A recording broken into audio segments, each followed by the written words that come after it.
Hi, Senator Scott Jensen, Carver County, Minnesota, a family doc in the trenches.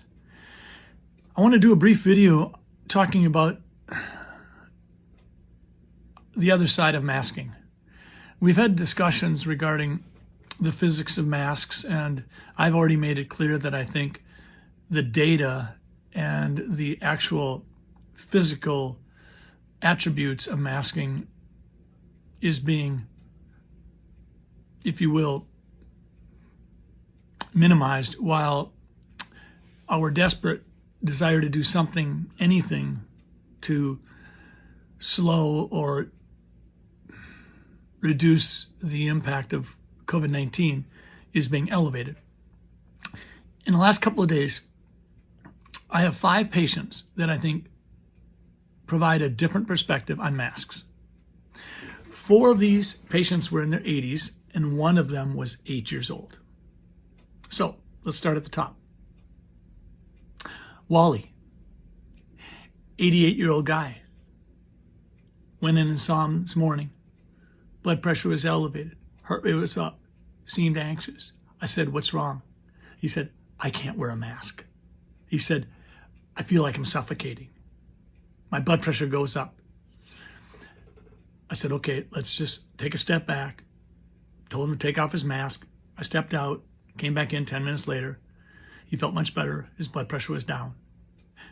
Now, I'm not asking anybody to take that patient vignette as reason to not wear masks. I'm just trying to share a different perspective. For Wally, it's not as easy as one might think. Another one, Larry. Larry came in. He's been working desperately to lose weight. He's gone from 325 pounds down to 250.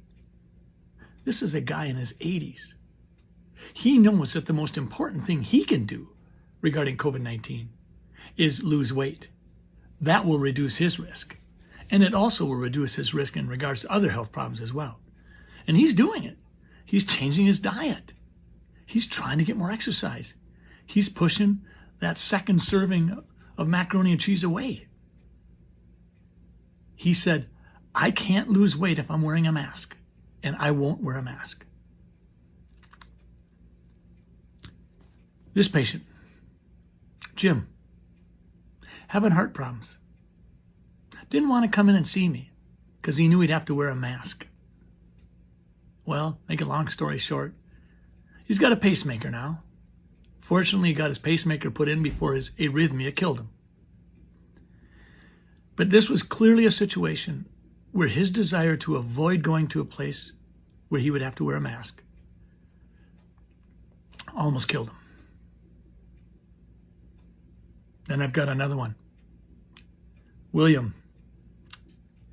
William's had COVID-19. He's in his 80s also, just like every other patient I mentioned this morning. He's recovered. He's gotten off of his oxygen. His family drew a line in the sand when he was hospitalized for 2 to 3 weeks, saying that they would not allow a ventilator to be used. Low flow oxygen was utilized. He's now off that. He's back at work. He says, "No way in the world am I wearing a mask. I can't do it. I'm in my mid-80s. I've recovered from COVID. Presumably, I can't do any harm anyway."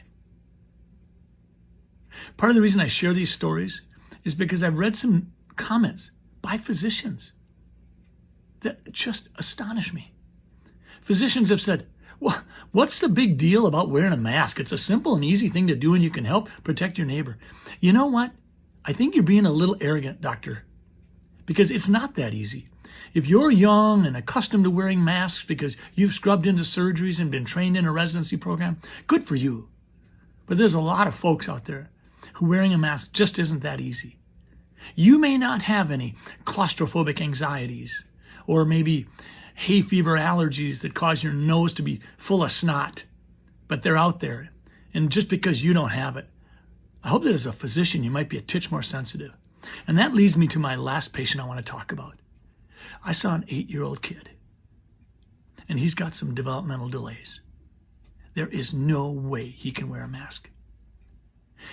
His usual physician wouldn't give the parents an exemption from the mask mandate. So they drove over 3 hours one way to see me, establish a new relationship with me so that I could examine their 8-year-old, who in my mind has profound and very, very present autistic tendencies. When I leaned into him to try to listen to his heart, I think he thought I was going to stab him in the chest. Incredibly fearful. He can't wear a mask. I gave him a mask exemption. And what did his parents do after we got done? They got in their car and drove 3 hours back.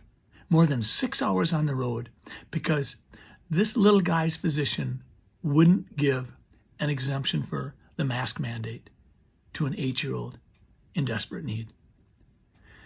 So folks, that's the other side of some masks.